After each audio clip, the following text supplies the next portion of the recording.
Collar ഇതുള്ളത് മേടിക്കാം, സ്റ്റിഫായിട്ടുള്ള മേടിക്കാം. കോട്ടൺ സാധനം ഇങ്ങനെ വളഞ്ഞു കിടക്കുന്നതല്ല, കൈ കെട്ടുമ്പോഴോ അല്ലാതെ ഇരിക്കുമ്പോഴോ സ്റ്റിഫ് കോളറുള്ള ഷർട്ടുകളാണ് പ്രൊഫഷണൽ. ചുരിദാറിനകത്ത് നമ്മൾ മേടിക്കുമ്പോൾ അല്ലെങ്കിൽ ഡ്രസ് മെറ്റീരിയൽ മേടിക്കുമ്പോൾ അല്ല കുളകുളാന്ന് കിടക്കുന്ന സാധനത്തെക്കാളും കുറച്ചുകൂടെ സട്ടിലായിട്ടുള്ള സാധനം. അപ്പൊ അതായത് നമുക്കൊരു പ്രൊഫഷണൽ ലുക്കുള്ള സാധനങ്ങൾ നമ്മൾ മേടിക്കാം.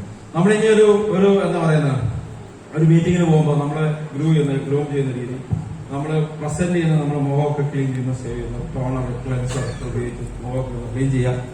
കാരണം നമ്മൾ കാണുമ്പോൾ നമുക്കൊരു പ്രൊഫഷണൽ അച്ചീവറായിട്ട് തോന്നണം.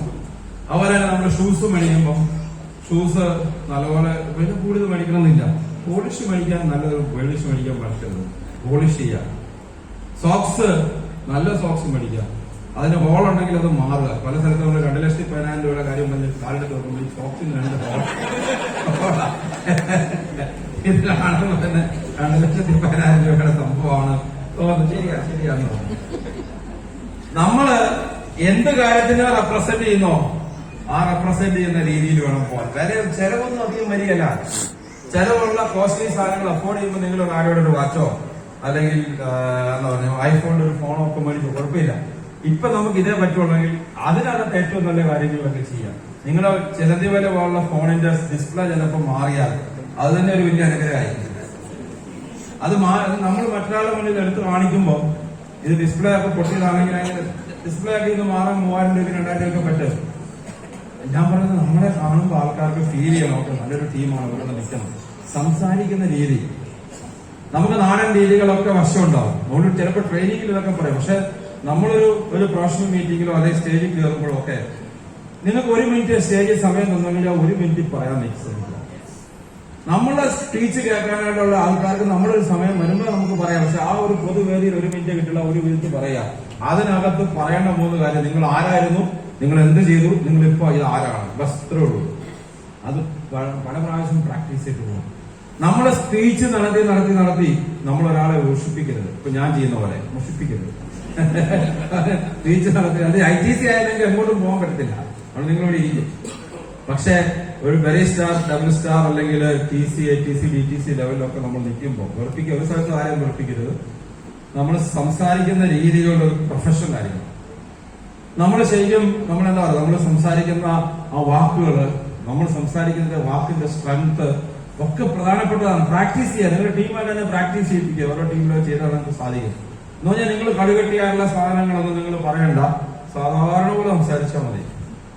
കട്ടിയപ്പോ ശശി തരൂരിന്റെ ഇംഗ്ലീഷ് ഒന്നും നിങ്ങൾ പറയാൻ നിൽക്കണ്ട. ഇംഗ്ലീഷ് അറിയാൻ മേലെങ്കിൽ പറയാതിരിക്കുക, ഇംഗ്ലീഷ് അറിയാമെങ്കിലും പറയാതിരിക്കുക, മലയാളം പറയുന്നതാണ് നല്ലത്. ഏറ്റവും രസമാണ്. കാരണം വെച്ചാല് മനുഷ്യന് റിലേറ്റ്, പണ്ടായിരുന്നു ഇംഗ്ലീഷ് നന്നായിട്ട് പറഞ്ഞാൽ എന്തോ തോന്നുന്നു. ഇപ്പൊ അങ്ങനെയൊന്നും ഇല്ല. മലയാളത്തിൽ അറിയാവുന്നവർ ഇംഗ്ലീഷുകാരൊക്കെ മലയാളം പറഞ്ഞുകൊണ്ടിരിക്കുന്നുണ്ട്, അല്ലെ? ഇംഗ്ലീഷ് പറയണം നിർബന്ധമൊന്നുമില്ല. നല്ല നല്ല മെസ്സേജുകൾ കൊടുക്കാൻ പറ്റുവാണെങ്കിൽ മെസ്സേജ് ചെയ്യാം. പക്ഷെ മെസ്സേജ് റിലവന്റ് ആയിരിക്കണം. അല്ലെങ്കിൽ എന്താ ഉണ്ടാവുക, ഇത് ഗുണം ഉണ്ടാകത്തില്ല. ഇന്റേണലും എക്സ്റ്റേണലും ഒക്കെ ഗ്രോത്ത് ആണ്.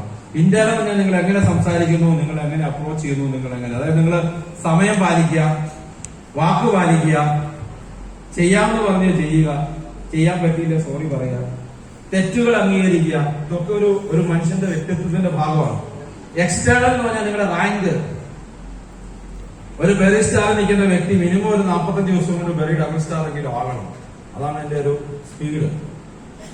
45 ദിവസം കൊണ്ട് ഫാസ്റ്റ് ട്രാക്കർ ആയാൽ അതാണ് ഏറ്റവും പ്രധാനപ്പെട്ട സംഭവം. TC ATC എത്താനും HTC DTC എത്താനും ഒക്കെ തന്നെ നമ്മളൊരു സമയം ഫിക്സ് ചെയ്യുക. നിങ്ങളുടെ അപ്ലൈൻ മെന്ററുമായിട്ട് ഇരുന്ന സമയം ഫിക്സ് ചെയ്തിട്ട് അതിനുവേണ്ടി വർക്ക് ചെയ്യുക. എന്നെങ്കിലും ആയിട്ട് കാര്യമൊന്നുമില്ല, ആകേണ്ട സമയത്താണ്. എന്നെങ്കിലും ആയാലും നിങ്ങൾക്ക് കിട്ടുന്ന പൈസ സെയിം ആയിരിക്കും. നിങ്ങൾ ജോയിൻ ചെയ്തിട്ട് ITC റാങ്കിൽ എത്തുന്ന വരെയുള്ള സമയം കൊണ്ട് നിങ്ങൾക്ക് കിട്ടുന്ന വരുമാനം 1,20,00,000 മുതൽ 1,50,00,000 രൂപ വരെ.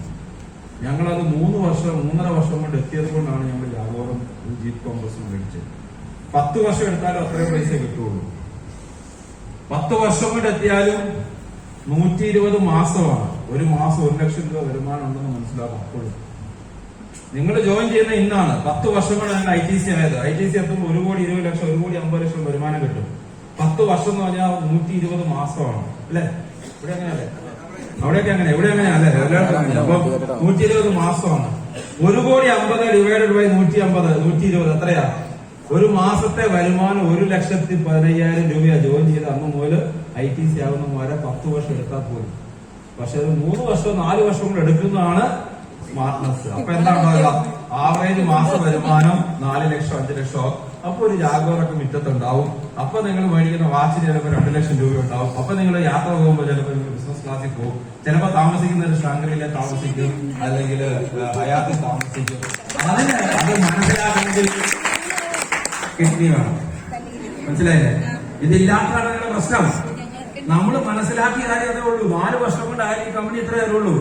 40 വർഷം കൊണ്ടായാലും ഇത്രയേ ഉള്ളൂ. 4 വർഷം കൊണ്ടായിക്കൂടെ? പണിയെടുത്താൽ മതി. 10 വർഷത്തെ പണി 4 വർഷം നമ്മളങ്ങ് എടുത്തു. മലപ്പുറത്തുള്ള എല്ലാ വീട്ടിലും ഓരോ വീട്ടിലും കയറി അരിമണി പറിക്കാൻ ഓരോ വീട്ടിലും കയറി നമ്മൾ പണിയെടുത്തു.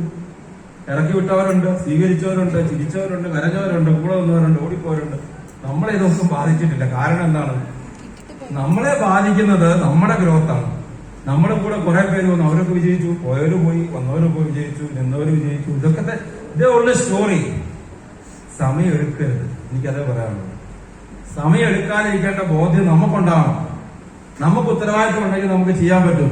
ഇത്രയും കാര്യങ്ങൾ നിങ്ങൾ എപ്പോഴും മനസ്സിലാക്കാൻ ചെയ്യാം. ഇനി ലാസ്റ്റ് പോയിന്റ് ആണ് പാഷൻ. പാഷൻ, അഭിനിവേശം. എന്തിന്റെയെങ്കിലും പറയാൻ നമ്മളിങ്ങനെ വല്ലാത്തൊരു ആവേശത്തോടെ പോകുന്നില്ലേ? ചില ആൾക്കാരില്ലേ, ഈ മാനിയാക്കുകൾ എന്ന് പറയുന്ന ആൾക്കാരുണ്ട്, നെഗറ്റീവ് വേർഡ്സിലാണ് കൂടുതൽ.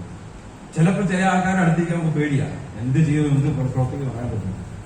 പോസിറ്റീവായിട്ട് അങ്ങനെ ചെയ്യുന്ന ആൾക്കാരാണ്. എനിക്ക് മുബീൻ സാറിന്റെ ഒക്കെ പേടിയാണ് ചില സമയത്ത്. എന്ത് പ്രവർത്തിക്കും പറയാൻ പറ്റില്ല. ചില സമയത്ത് കൂടി പറയുന്ന കാര്യങ്ങൾ കേട്ടാൽ നമ്മൾ ചെട്ടിപ്പോകും. സ്പേസ് ക്രാഫ്റ്റിൽ പോകുന്നൊക്കെ സംസാരിക്കുന്നുണ്ട്. ഒരു ദിവസം സ്പേസിൽ നിന്നായിരിക്കും ഫോൺ വരുന്നത്, എനിക്കറിയാം. പറയാട്ടാ ഞാൻ നിൽക്കുന്ന എവിടെയാന്ന് കണ്ടോന്ന് ചോദിച്ചായിരിക്കും വരിക. പക്ഷെ അത് നമുക്കൊരു പ്രചോദനം. അങ്ങനെ പ്ലെയിൻ ഉള്ളപ്പോൾ നമുക്ക് സുഖമല്ലേ? അപ്പൊ നിങ്ങൾ മനസ്സിലാക്കേണ്ടത് നമ്മുടെ ജീവിതത്തില് ഒരു ആവേശമാണ്. പല ആൾക്കാർക്കും ഇല്ലാത്തൊരു സാധനമാണ് ഈ ആവേശം.